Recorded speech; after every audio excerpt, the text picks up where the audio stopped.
Welcome to MedSpa Success Strategies. I'm your host, Ricky Shockley with MedSpa Magic Marketing, and this is where MedSpa owners come to discover strategies and tactics that help them better market and manage their practices so they can grow, improve profitability, and have greater impact for their teams, their patients, and their communities. Today, I'm excited to be joined by Traci Andreason. Traci is the founder of Rise Rejuvenation Center. She's a board-certified nurse practitioner and experienced advanced aesthetic injector with a background in facial plastics. She offers injectable treatments including tox, filler, regenerative treatments, and women's health services. She's a speaker and national trainer for the industry and is the CEO and owner of Injector's Guide, a learning platform for medical professionals. Traci is passionate about enhancing natural beauty and helping people feel their very best. She encourages a healthy lifestyle to promote longevity and overall well-being. Traci's happily married to her husband, Jeff. They have two beautiful sons and live at the base of the mountains in Utah. In her free time, Traci enjoys outdoor recreation, spending quality time with friends, family, and boating. Traci, we're really excited to have you on. Thanks for being on the show. Thank you so much for having me. So obviously, when we're screening for guests, I know some of the most interesting conversations that we've had on this podcast that are some of our most viewed episodes are practice owners that are doing what everybody wants to be doing. They're running a successful med spa. And when I look at your Google reviews, you have hundreds, over 500 five-star reviews on Google and a 5-star rating. And I think that matters a ton. That's a pretty, I mean, we can all doctor patient testimony or cherry pick patient testimonials and all sorts of things, but it's hard to game the system that is Google reviews.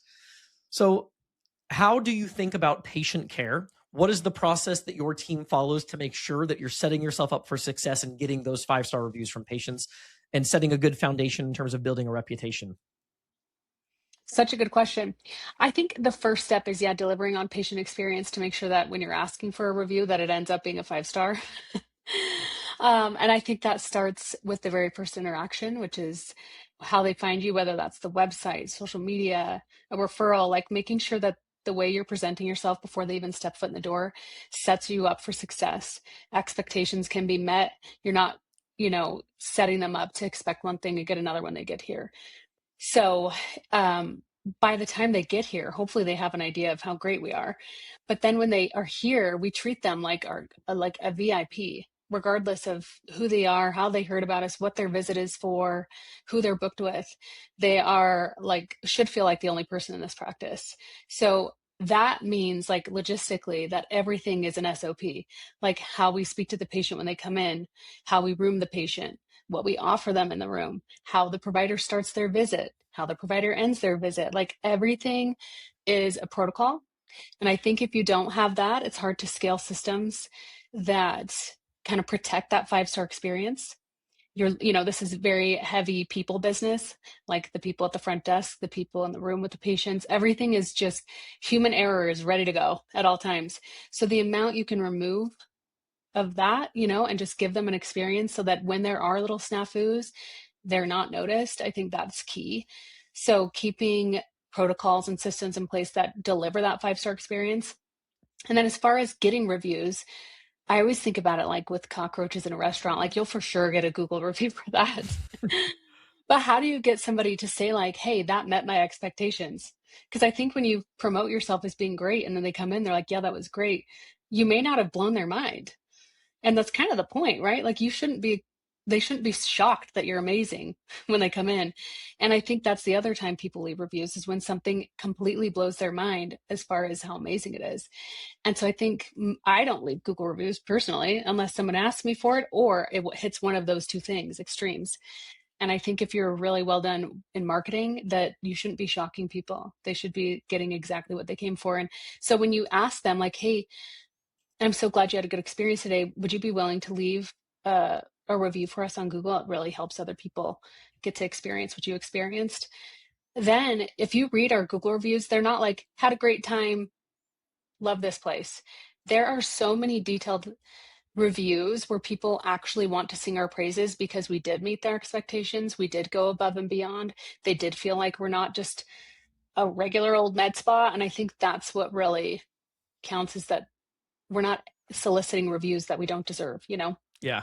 No, I love that about SOPs. Perfect timing, because as of publishing this episode, if you're watching our feed, I think we did a Wednesday Shorts, which is a 4 or 5 minute video usually, and we were talking about SOPs. So I have a couple follow-up questions on that. When you're developing those SOPs and trying to standardize what greatness looks like in your practice, Is that like a democratized thing? Are you setting aside time with the team? Is the team responsible for making those? How do you actually get those in place? What was the process of deciding what those SOPs entailed? Well, I think there's a great book, Start With Why by Simon Sinek. So good. But that's kind of what I lean on. I think every good business should have a mission statement and some commitments that are just part of their core values. And maybe that's a little bit of a liquid document. It's not maybe going to stay exactly the same as you grow and scale, but so far as has. And every single product, service, protocol, person we hire has to align with those core values and our mission statement. So that's the first like litmus test. Like, is this an appropriate protocol? But then as far as building it, that's my job. I think it's the visionary and our leadership team to deliver on the protocols that we expect. We we definitely get feedback because we are a small business. We are almost 4 years in, but our team has been with us that entire time. And that first year you learn so much. And I think keeping an open dialogue with your team of like where systems are breaking and what they think would be the solution. And then it's my job to come up with a protocol and a system and the appropriate training and follow through on that so that our team doesn't feel the weight of small business ownership and Yeah. the headache that comes with building a systemized practice. Do you follow EOS, Traci? No. Okay, you said visionary, and I know it's like an EOS term, and the SOPs and the visionary term. So I was curious. Oh, funny. Yeah. Yeah. So with the SOP creation, that kind of stems from you. How do you ensure those things are actually being followed through and adhered to? That is a great question.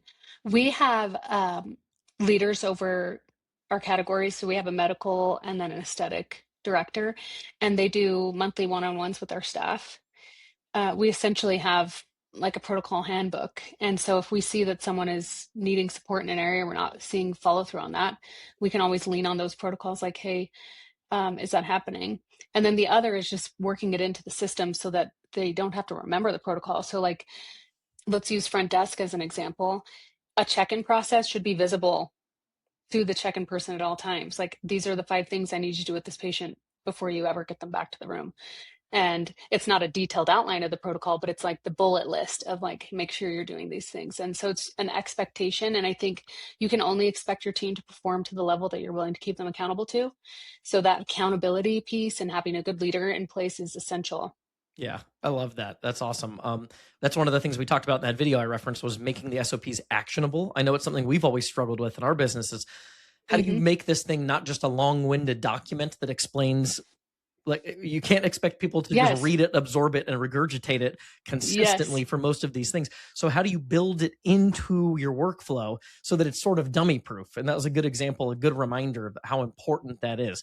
So this shouldn't be like they train the SOP and then you just set them out and hope they do what you want them to do. It should be built Yes. into their workflows. Yes. Set them up for success for sure. Yeah, that's great. I want to talk about the marketing angle and one of the things you said there, which is setting yourself up for the expectation to be high. I want to talk about how you do that later. But one of the other episodes that I referenced before this podcast that where you were interviewed, you mentioned under promising and over delivering. How do you do that when you're simultaneously trying to balance that with the goal of setting the expectation for excellence up front?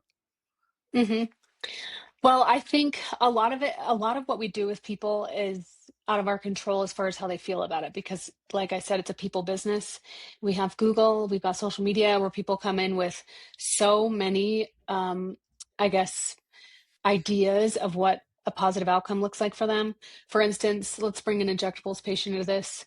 Maybe they found us, they saw that we were amazing because they saw before and after of somebody who had a home run full face transformation, and they come in for that and they saw that our website's smooth and our providers are educated and our booking was frictionless and all these things, and then they come in and they have 2 decades more of facial aging on their face. If I then said, hey, I love that you liked that before and after, we can totally do that for you, here's your treatment plan, then I think they'll be disappointed in the end. So I think a lot of it is that in-house expectation of like what we're able to provide for the patient based on them, and making sure they know like, hey, I'm so glad you brought that to me so I can understand what your end goal is here. And I'm going to do a full face assessment on you specifically, expecting that outcome. Of course, you wouldn't expect that because that's not your face. This is, somebody else's face. We're going to make sure that we land where your potential is, not where that person's potential is. And then under promising, like, let's say you're trying to get somebody in for that filler visit and you say, hey, I think if we do 2 visits, in your mind, you think this is going to be 2 visits and then she's going to be thrilled. I would say I would plan on 3 visits to get to your end goal. And, and let's just to leave some room for that, um, room for it to change up a little bit when you are addressing patients. Like there's just flexibility that needs to happen. And I think if you're eager to make sure the patient knows that you're going to promise them the moon, the sun, the stars, and then you can't get them the stars because it's not practical, they don't see it as, well, that makes sense that you didn't deliver on that. They Yeah. think like you didn't deliver on your promise. So if you can say like, hey, it's possible that that we don't get full correction, or it's possible that this takes 3 sessions to get to your final outcome, they're going to be so much happier when they're like, it only took 2. Oh my God, you're a magician. Or like, I did get full correction. We weren't sure that would happen. Yeah. So No, that's awesome. I love that. So I like your sequence there. So there's kind of this sequence of, hey, we want our marketing, our branding, the things that people are finding when they're trying to figure out where to schedule a visit for a med spa. We want to mhm, maximize excitement there. Show our best yes, work, maximize excitement. And then when we're in office and we're customizing the treatment plan to that client, let's use that as the opportunity to reset expectations so we set ourselves up to underpromise and overdeliver. And so there's kind yes. of an order of operations there that I think is kind of interesting. And then hmm I love that you're having the hard conversation up front. This is something we talk about a lot, which is sometimes if you're a provider, for example, and you want to make the client happy in that moment, you don't hmm want to tell them something that they might not be. You don't want to tell them that it's going to take 3 treatments. If you think you might Yeah. be able to squeeze it in 2, you want to tell them you're going to squeeze it in 2 because you know that'll be more palatable for maybe their budget. So you tell them 2. And then if they get to a Yes. third, now you're having to have the conversation after the second visit. Having those conversations up front is a very important part of that process too. Yes. Oh, yeah. I think about this when I train new injectors. I think about this when I tell them to always book your patient back for follow-up because you need to learn from your work and how you're delivering. You're not going to tell the patient, hey, I'm going to schedule you for a follow-up in 2 weeks just in case I didn't quite get it right. You're going to say, hey, I'm a perfectionist. I see all my new patients back in 2 weeks because I want to make sure it's fully optimal. And that would mean maybe your brow is pulling just a little bit because I want to make sure that your brows remain lifted, but it's no problem. I'm going to see you back in 2 weeks. Imagine what the client experience is when they're at day 13, the day before the follow up, and one patient heard, hey, I'm new and I want to see you back to make sure it went well. They're probably canceling their follow up because like, I knew it. This person was incompetent. She was too new. Now my forehead's messed up and I don't trust her to deliver on an outcome, versus the other person is thinking, oh my gosh, I'm so glad I got the most perfectionist injector. It happened. I have a little bit of spot ground. I'm going to go and see her tomorrow and she's going to get it perfect. Yeah. It's like all those little things, those nuances make such a big difference in the patient perception of literally the same deliverable. Yeah, that is so true. I love the nuance of language and how important that is because you're kind of hmm saying the same thing when you boil it down, but you're delivering it in a way that Yes. instills confidence instead of planting a seed of doubt. yes. Uh, Yeah, exactly. how do you in your office make sure that SOPs align with that and that that's something that's consistently happening as you grow and scale? Training is essential, like continued training of staff and not just on like, hey, we've got a new service. Let's make sure we know how to do it. It's like repeat training on consultation with the patient and how we speak to our patients. The other piece, as far as like getting the stuff that's like big picture, how we want to be represented and how it happens in the room, is it's literally in our charting system. So, like in a consultation, I like to build connection first. At the start, it literally says like discovery, like this is time for discovery to get to know your patient. Then it goes into like what are their goals, then it goes into the assessment. But like we have no business assessing someone we don't know if they have a dog yet. Yeah. We got to like get to know the person, make them feel human. And so I think though, like taking those pieces of like what's important that a patient walks out and has this kind of experience, we try to put those in where the providers are going to see those step by step little touch points that I think make us special. Yeah. Back to making it dummy proof and so that you can have a consistent experience and a consistent result. Today's episode is sponsored by Gloss Genius. Gaps in your schedule, patients who don't rebook, tight margins, high fees, and a clunky EMR holding it all together. Sound familiar? You'd love to be growing your practice, but you don't have time to figure out your next move, let alone sit down to eat lunch. That's why I want to tell you about Gloss Genius. It runs in the background to fill your calendar, find revenue hiding in your practice, and handle your admin automatically. Charting, consents, and HIPAA compliant records included.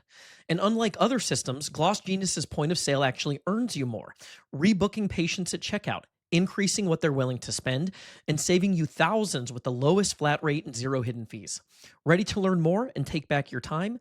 Use code STRATEGIES at glossgenius.com for 50% off your first 2 months of the gold or platinum plan. That's code STRATEGIES at glossgenius.com for 50% off. Gloss Genius, more revenue for your business, more time for everything else. Hey there, wanted to briefly interrupt the episode to make a quick ask. If you're a podcast listener, it would mean the world to us if you leave a review for the podcast, whether that's on iTunes or Spotify. It's something I hadn't really remembered or thought of asking for, but it does help us show up more frequently so that we can reach more people with the information that we're providing. So it would mean the world to us if you'd leave a review on iTunes or Spotify, if you're listening on audio. If you're watching on YouTube, make sure to hit the subscribe button so you're in the loop for future videos and you don't miss any of the content that we're putting out. You mentioned that a lot of your team has been with you since you started over 4 years ago. Mm-hmm. So good follow-up question there is, I guess one is retention. How do you accomplish that? When there's opportunities left and right and the internet's in everybody's face trying to pull them in different directions, I how do know. you create a sense of connection, and how do you retain key team members? Well, first is don't be an asshole. I think that's like key. I think that a lot of it is like balancing that culture. And I still remember when we founded the company that was top of mind for me, because I think maybe it's just me, but I feel like the med spa space can be toxic and it can be very catty and competitive. And there's a lot of different structures. Med spas are set up differently where, it feels like there's providers fighting for a piece of the pie. They want to see as many patients as possible. If the next person is seeing patients, that means they get less of the pie. And it creates this toxic work environment where we're not working together as a team. Everyone is there for themselves. And then it makes it so that if the business makes any kind of change, which inherently you will, that if it affects their goal, their individual goal, you've like become enemy number one. So I think that's key. But because of my knowledge of kind of how that would work, I've sat in break rooms as an employee and listened to the griping of coworkers and what they hated. And I thought, oh my gosh, if I start a space that culture is forefront of every decision, every marketing decision, every hire, every new protocol, every new training, every staff meeting where culture is top of mind, I'll bet you I'll be so much more successful, because turnover is so expensive. The fact that most of the time the break room is filled with people like bitching and moaning about literally the place they're sitting and eating in, like ate me alive. I'm like, how is this possible? And then the cost to train somebody, and then the effect of, I'm sure anyone listening can understand, like it just becomes this mass havoc on the business and very disruptive. And so we don't hire somebody. A perfect example of that, like honing the culture, is we don't hire someone unless we have buy-in from everyone and they're part of the decision. It is a very slow hire process. They have to do a vibe check where they're coming in and having lunch with our team, and everyone's got an opinion. Or if we're rolling out a new protocol, we know that rolling out multiple things really quickly, even if they're positive changes, is really difficult for people to manage mentally. So we'll wait at least 6 weeks to roll out something else, even if I'm so pumped. I'm like, they're going to love this.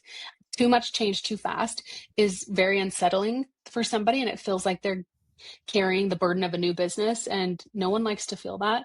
So it's a long-winded answer to say we shield our team from the struggles and burdens of small business and protect the culture like a newborn baby. Like, it is everything to me. My team is everything to me. They're like family. We hire so intentionally. We also fire intentionally.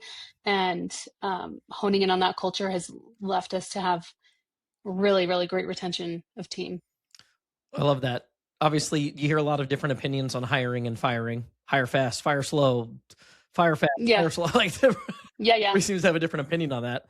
How Yeah. do you, I guess let's start on the second one here, firing. When you're trying to create a family environment, how do you balance that with sometimes there's a need to pull the plug on a relationship? Well, and it's happened, sadly. First of all, in our interview process, I am extremely blunt with them about how important it is that they're not disruptive to culture. I tell them, obviously in a positive way, like, hey, it's really important for us and our team to feel like they have a safe space to be, that their coworkers never going to be talking behind their back poorly, that we can all handle constructive criticism, that we all have the same goal, that when one of us rises, we all rise, no pun intended. Um, but that piece is so essential to like set them up to know how important it is, because we have a 60-day probation period, and there are many things that are coachable. Like if they're not getting the software system, or they're not understanding the check-in process, or maybe they need more time to train up on a certain treatment, they're not done by 60 days, game on. I think that people need appropriate coaching, and we have to leave room for that. If somebody shows me their character in those first Yeah. 60 days and it's not aligned with company culture, they're gone immediately. I don't think that's something you can coach. That is sadly something I didn't pick up in the interview process or the vibe check, and I wish I would have, but that is essential to the operation of my business, to not have poor culture or gossiping. And so luckily we do have kind of a family unit. So when it happens, someone will bring it to me, and then I give the person an opportunity to talk to me about it. Most of the time it's only happened twice, okay? Most of the time, but there's two options, that there's just a lot of dishonesty around that, because no one wants to admit that they were the rotten apple, right? And Yeah. then again, show of character. I'm like, so dishonest and prone to gossiping, and you're like 30 days in, my friend. We can't, like, that's not coachable. So it's an expensive mistake to hire the wrong person, but it's, I think, more expensive to keep the wrong person. Yeah. That's been my experience too. It's, you kind of know pretty fast, Yeah, and go with your gut. Once you know, don't let that linger, because it's a lot more I toxic and know. detrimental to your business to let that go on for 6 months or a year. When you see Yes. the writing on the wall, don't try to jam the square peg into the round hole, especially when it's on the things that are non-negotiables, like culture, values, work Yes. ethic. So that's awesome. Well, on the Yeah, but hiring side, how do you go about hiring? Are there any like tips, tricks, rules of thumb that you follow that are unique to you that you think would be helpful to share? well, my first tip is, if it's not a hell yes, it's a no. It's a good one. Like truly, like a yes is not enough for me. It needs to be a hell Like yes. they might be able to do the Um, job. Like that seems. yes. Yeah, they could check the boxes and Yeah. their resume is good, but like if I wasn't feeling a hell yes, or whatever their direct reports or their direct coworkers weren't a hell yes, I'm like, it's a hard decision. Or like maybe it was going to be financially advantageous for us to do it, but I was afraid that, it just wasn't a good fit. So if it's not a hell yes, it's a no, is basically like where I like to lean. And that's because I get in this analysis, right? When I'm looking to hire and grow the team, like I just want to do it. Even though we want to hire slowly and intentionally, like it's a lot of work. We go through all these interviews. We have a phone call interview, we have an in-person interview, and then we have the vibe check, and then a potential final interview to discuss what the role would look like. And when you're doing all of that with multiple people, you're kind of exhausted and you just want to make a decision. So I'll normally fall back on that. If it's not a hell yes, it's a no, so that I'm not just under my own pressure to just go ahead and choose somebody. I'm like, sorry, you literally just went through all that, and everyone's either a maybe, a yes, or a no, but there are no hell yeses in this batch. Yeah. And it's a good way for me to check myself, because otherwise I know I would land on all the yeses Yeah. and just Like we need hire help. We people. need to fill the seat, and you just pick the best of the Yes, options instead of waiting to get the yes. hell yes.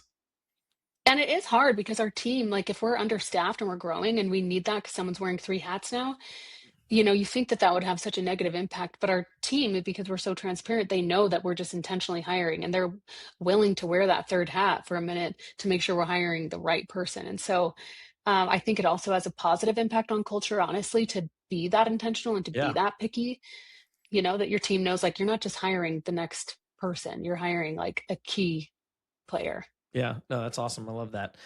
Um, So I had a couple questions, but I think I'm going to blend them into one different question, actually. So we're going to talk about how Okay. to show up when people, like how to make sure that people are showing up with a good attitude. Everybody's got stuff going on in their lives. How do we help people do that? How do we hold them accountable to that? But I think there's a couple of questions here that really come down to one thing that I think is a little more interesting, that a lot of us as business owners struggle with. How do you have hard conversations with people? Mm. Yeah, that is a tricky one. First of all, you need to be having lots of soft conversations with people to earn the hard conversation, I believe. Like if you're not having enough positive interactions with somebody, you don't get to like come in and expect a good outcome from a hard conversation.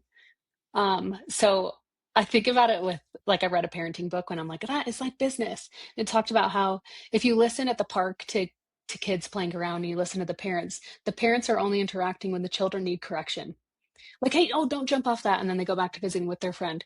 And then like, hey, go to the bathroom. I can see you doing the pee pee dance or whatever, like you only hear correction. And like, but the other 90% of the time that child is available for something positive, like, wow, I saw you made a friend, good job, or I saw that you went down the slide safely, thank you, or I saw you listen to your body. It's kind of funny to relate it back, but I have two young kids, and it does when I hear parenting books. I'm like, that's the same. We're like, maybe if we stop focusing so much on correction and we focus on positive interactions with people, that when we do have to say like, hey, don't go down the slide like that, they're like, okay, but like same team, because you also saw how badass I just was, and Yeah. you recognize that, and you're on my team, and you're telling me that because you see the best in me and you want me to be the best, not because you see the worst in me and you think I suck.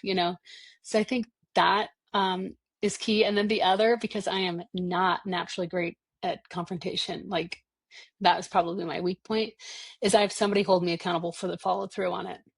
Like, hey, I'm, like my practice manager or someone on the executive team, like, hey, here's the conversation I need to have, and this is what I want out of it, and this is the line I want to hold, because then I know I have someone to show up for if I did it. Yeah. Because it's so easy when I get started to just be like, and you know what? Actually, do you want to go get? I forgot what I was going to talk about altogether. Yeah.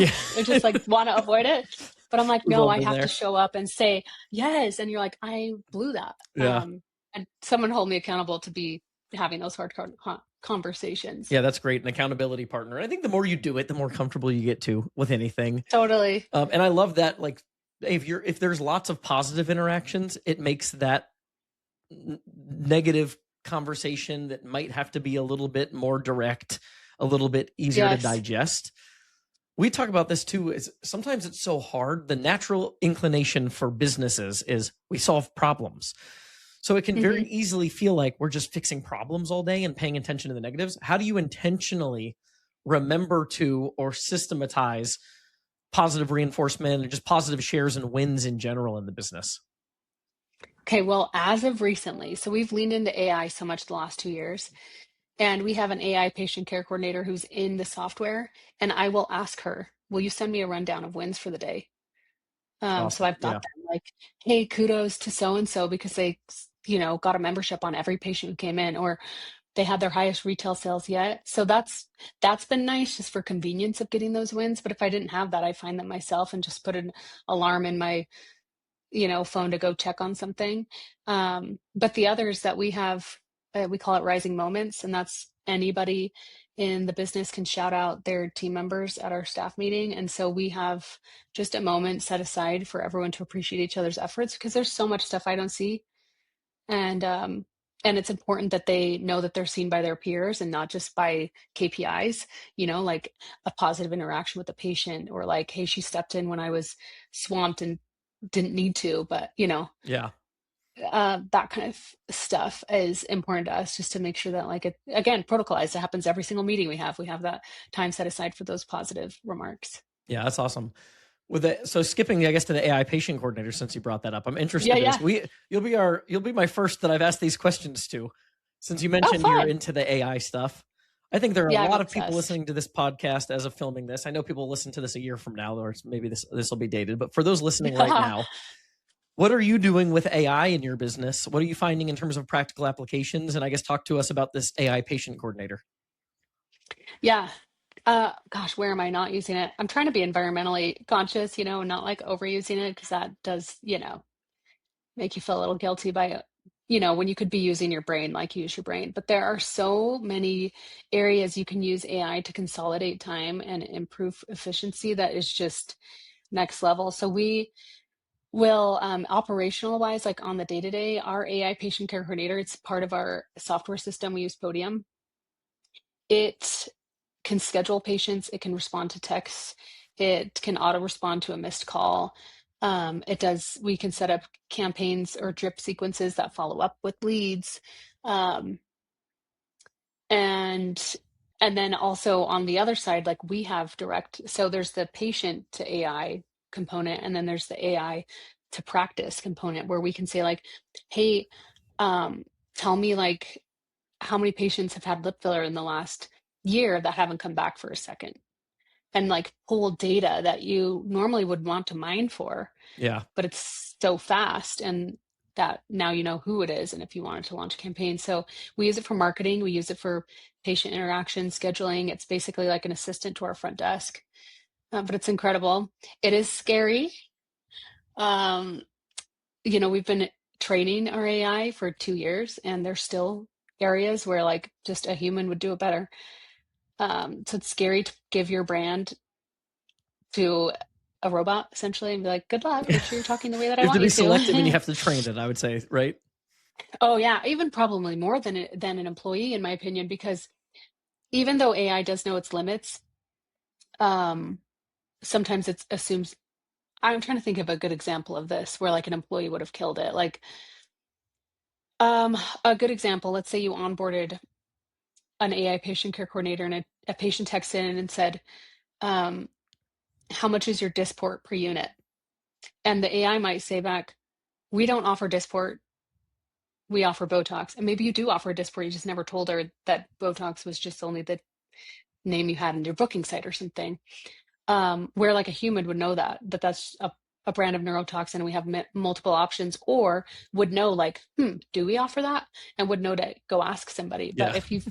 if you've told AI, here's everything we have to offer, and you miss those little details, they're confident that you don't have it, right? So then you get those moments where you're like cringing a bit.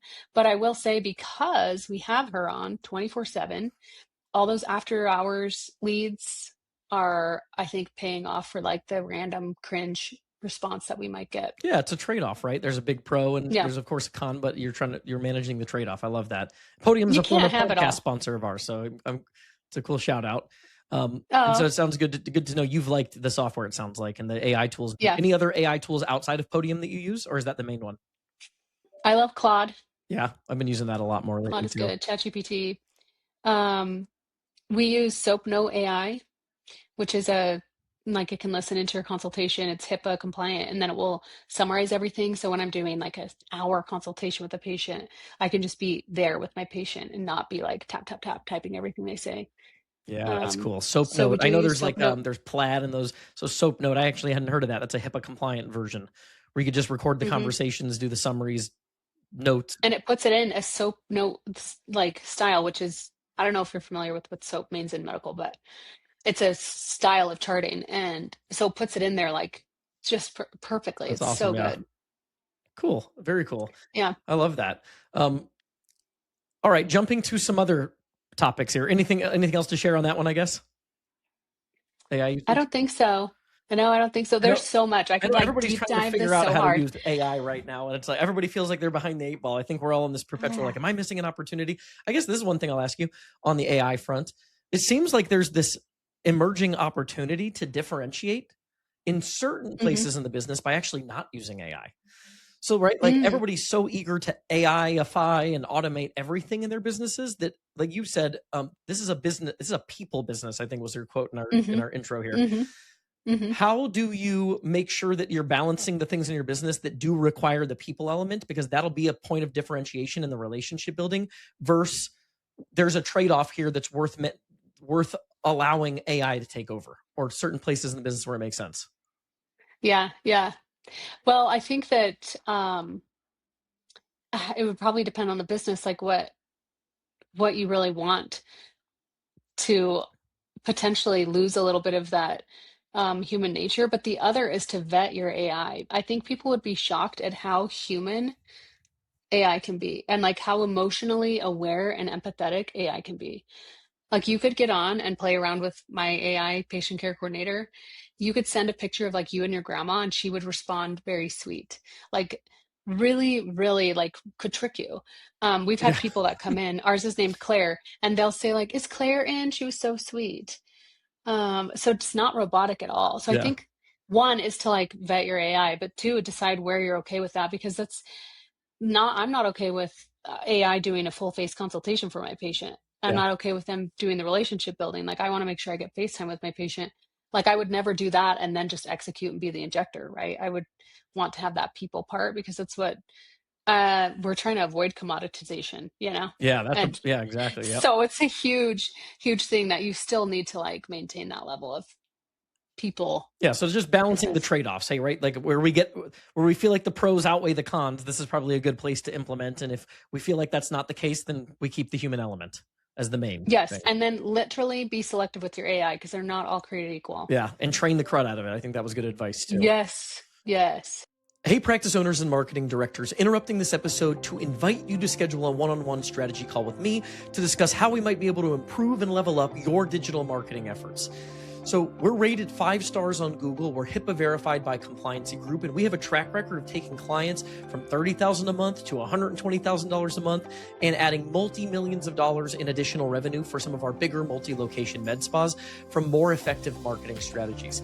So on the free strategy call, it's really educational. I basically spend an hour going through detailed reviews of all of our best performing plays that we run for our clients. You have it to take and run with it if that's what you want to do. And if you think it might be a fit to work together, then we're excited about the possibility to partner with you. But if you're interested in better, more effective digital marketing solutions for your med spa, visit medspamagicmarketing.com. That's medspamagicmarketing.com to schedule your one-on-one strategy call with me. I wanted to jump actually down to that marketing conversation again, because you mentioned that you want people coming in expecting great. You want to get them maximally pumped. You want them to come in expecting an exceptional result and exceptional service.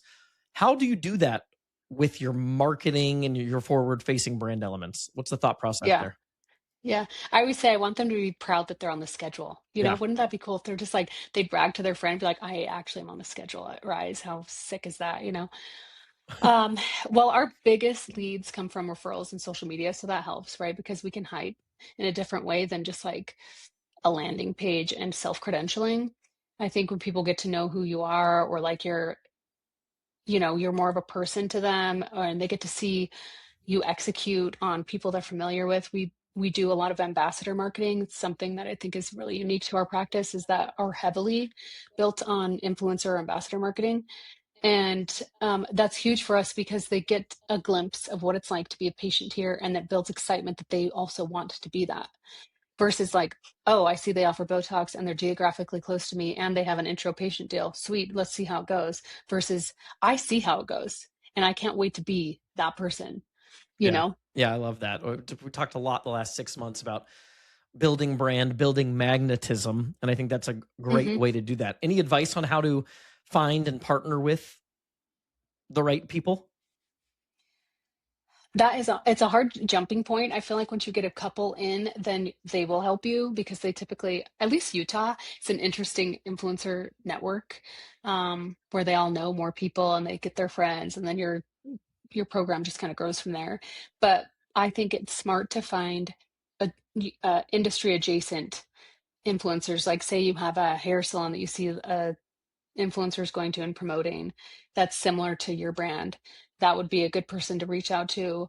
Or you see that they maybe have the same values as you, like maybe it's a fitness influencer and they're into wellness and that's kind of what you're promoting, and just finding alignment there. When I first started the program, I was looking for anyone who was willing to say my name. And now it's anyone who's in alignment, because the last thing you want is to give control to some random person online to basically say what your business is like. Yeah. And also to have the wrong person, maybe like it's not your, I always say like your influencer should look like your ideal client avatar. Like if that person doesn't look like your dream client, then don't do it. I don't care how many followers they have. So starting with a couple of those, like I always challenge people, like, a couple of people, everyone's on social media, and just reach out to them and be bold. Are these people with huge followings? Are they people with local followings? Like, how do you make sure you're not just finding the person with the biggest follower count that has no local pull where you actually work and operate? Yeah. Well, that's really tricky. Some of our best, like maybe we get the most ROI from our micro influencers with less than 10,000 because they're all very local and trusted. Versus we have people who have over 1 million that maybe we don't see as much movement from because one, it's across the country. Yeah. All across the world even. Exactly. And so, yeah, maybe they only have as many local people as the person with 10,000. So it's less about the followers, more about alignment. And then I think even more important than that is because it's really hard to know. Maybe it's because I'm not a social media expert on that side to know how to vet an account. Like I go look and see the engagement. If they got 100,000 followers and they have like 2 likes, then I just know this is like not for me. Yeah. I need someone who's got engagement. But the other thing is I want somebody who wants a long-term relationship with me. We don't do like, we don't do like, hey, do you want to come and do trade for lip filler? No, no. They become a client of ours through and through. And I want them to be coming in at least 4 times a year, because you're not going to get trust in marketing and social media by popping up on someone's story one time. It looks like they got paid to be there. Yep. So you have to be so intentional, find someone who's in alignment with you, someone who wants long-term, relationship with you, and make sure that they're continuing to talk about you. So they're like, oh, actually, maybe she actually does like Traci's work Mm-hmm. and she didn't just take the freebie. Yeah. I think that's more important than anything else, because if nothing else, you got your own content. Like if their posts and their, willingness to share before and afters and video content, you grabbed nothing from their audience, you just got a ton of content for your own social media and for your own website. So we try to keep that in mind. Like if we're in alignment with them and they want long term and things are going well and they're good people, we try to be less focused on those numbers and more focused on like, does this represent our brand the way we want, and let it do its thing. Yeah. I love how important the depth of the relationship is, though, because it needs to be believable. Mhm. Hey, Yeah. this person actually does like Traci and her team. They go there and they're pumped to be there. Not they did a Yes. one-off brand deal. People can smell Yes. And that. we're all smart by now. Yeah, Yeah. We exactly. know. And you can't be having spa hoppers either. We have them sign an exclusivity clause. Not Yeah. everyone follows it, but I'm like, it totally discredits Mm-hmm. this entirely. It makes it seem like you got paid to be here. So if you're not going to be consistent and stay with us, you're going to be bouncing around. Like, just pay for your treatment. Let's not. Yeah. I know we're almost out of time, so I had a few more, but I'll whittle it down to one, and hopefully we'll do another episode sometime. And that Yeah. last question is, in an increasingly competitive landscape, what I've seen in most places through the country, and I told you in our preliminary talk that I don't think this is represented, in my opinion, in any of the industry research that I've seen. But on the ground conversations I have with practice owners, this seems to be true. You have a lot of places where population has not grown nearly as much as competition. And so it feels like everybody's fighting for their slice of the pie, and there's more people fighting for the slice, and the pizza didn't get that much bigger. How do you think about pricing, strategy, and competition? And do you feel like that's true where you are in Utah as well? I do feel like it's true. I saw some study recently that said in Salt Lake City, within a 5 mile radius, there's 30 plus options for people to choose from. So when I think about people Googling Botox near me, I'm like, oh, okay, that's a lot, There's a lot, because it's 5 miles, it's not that far, we have Yeah. people traveling hours. So yes, I do think that is true. As far as pricing, I will go back to what I always go back to, which is it aligned with my brand, my mission, and my commitments. And our, from the get-go, our dedication to our marketing pillar has always been to not be a discount shop. You won't see us rotating specials every month or every quarter. You don't see us running like last minute flash promos. We really limit the amount we discount, because I think the moment you discount a service is when you say it's not that valuable. We will do value add promos, and try to get people in that way, but we are not cost wise, like price wise, the most competitive in our area. Yeah, that's the And goal, right? You don't want to be it's, in that game. yes, so I just refuse to be part of that. And I've had people tell me, like, in this economy, you just have to. I'm like, no, you don't. Because what I want is long-term relationships. I want retention. I want my lifetime value of my client to be as high as possible. And if I'm, first of all, cutting my margins down by discounting it and then discounting my brand and making us seem like we're not that valuable, what am I also doing for the future? Is that lead coming back? Or are they going to go find the next good deal? And if the lead does come back, are they ever coming back and investing in something that's going to make a difference for my business as far as growth goes? And so, um, as hard as it gets, when there's downtimes, I think the best businesses are the ones who hold strong to whatever their brand and their messaging is, and cut out the noise of this competition and saturation, because there will never be another rise. And we're confident in that, and how they say community over competition. Yeah. I'm like, no, no, no. I think community and competition. Like, this is business. I'm a very competitive Yeah, it's person. just not, it's not facing I feel It's like when just, people say that, sometimes they're not facing reality of the business yeah. dynamic. It's a little blind. I've always thought that too. I'm like, you'll be just as happy as if I get the lead Yeah. when you get the lead. You're just as happy. No, but community, like networking and all of that's very important to me. I have a great community of injectors and great camaraderie. Like, I just love being a, girl's girl, or just a good colleague. But that all doesn't mean that I'm not like actually innovating every second, trying to figure out how to like position my business in a way that's going to gain the most traction. Yeah. And so I think we tend to, in this, at least what I've heard sitting at conferences at tables with people, we tend to allow times like this where it's feels saturated and maybe the economy is down and the filler sales are down and people are afraid of filler, whatever it is, that we want to like soothe ourselves and say like, it's everyone's going through this, all the same, we have the same struggles, and we just have to ride this out and know, and don't beat ourselves up, and sit this one out. And I am like, oh hell no, this is the time where you're like laser focused, you're executing harder than you ever have, your innovation needs to be like 2 steps ahead, and then it doesn't matter, right? Because you're not in competition with anyone, because you've got like such streamlined laser focus on success that like that is irrelevant, in my opinion, how the market is. I know that sounds crazy, No, but I love that's that. how I see it. I think it's the right mindset to have, and completely true. It's about doubling down, dotting your I's and crossing your T's,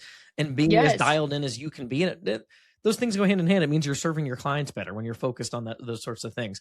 So it sounds like Yeah. from like a client acquisition perspective and just a growth, you've really doubled down on brand. I want, before people go to Google and they perform that search and they have to shop through 50 providers to figure out where they want to go. Yeah, we want to win that business too, but I want to maximize the chances they already know me, they already like me, they already trust me, so they don't even go to Google to perform that search in the first place. And I love that Yes. doubling down on brand and building magnetism and momentum. It's not the thing that works overnight, but it's the thing that allows you to set Exactly. yourself up so that every day there's new people scheduling with you, that if you've been on their radar for 9 months, they've been following you and they're excited to schedule that appointment. Yes, yes, and circling back to all of it, it leads to happier providers. You have better culture because they have ideal patients in their chair. Yep. So they have a happier day, and I think about that too. And maybe the growth of our providers may be slower because they don't have a bunch of quantity of new patients, because we're not just targeting all these people who want $8 per unit, but the quality of the brand we're growing and the people that they're serving and the relationships we get to build. Like, we're here all week, Yeah. like, I want to have a good time. I want to feel like when I look at my schedule as a provider that I'm like, oh my God, all my favorite clients are coming in today. And then the next day comes, I'm like, oh, all my favorite clients are coming in today. Like, I want that for my providers as well. Yeah, that's a big piece of this. I know, because we've got clients that run the strategy of running the discount-based offers, and I'm not going to lie and say they don't work to get butts and seats, and there's not even an Yes. adequate number of patients retained. Like, the math can work, but this is not Yes. just a math conversation, because one of the things that pops up when you do run that strategy is provider frustration. Like, I'm dealing with these people that were just coming in for a deal and they're haggling me, and that erodes the entire thing that you tried to build, which is a brand and a team and a culture that's excited to be at work. And so that's Yeah. Yeah. absolutely a consideration too. And I love that focus. Traci, any last words or thoughts on those last items? I don't think so. Well, this was awesome. Thank you so much That's great. for being on the show. I know I've got like 9 more questions I could probably ask just in this episode, so hopefully we'll do it again. But can you let everyone know where they can find you, all the stuff, the book, everything that you're up to, so we can put those in the show notes? Yeah, for sure. So Instagram's the quickest, easiest way to get access to all of it. It's Traci Andreason _NP. I do trainings and speaking events, and I've authored a couple books made specifically for people in this industry. One is a interactive coloring textbook for anatomy for injectors called Color Me Injected. And then an injector playbook and a couple other exciting projects rolling out soon, a beginner injectables course, all of that. The easiest way to get there is through the link tree that's on my Instagram, or go to injectorsguide.com. Amazing. Well, Traci, thank you so much for being on the show. We look forward to having you on again. Thanks for your time. Thank you so much. Thanks everyone for tuning in. This podcast is a production of Med Spa Magic Marketing. If your med spa or aesthetic practice is in need of digital marketing services, help with advertising on Facebook, Instagram, Google, lead generation, and booking more appointments, please visit medspamagicmarketing.com.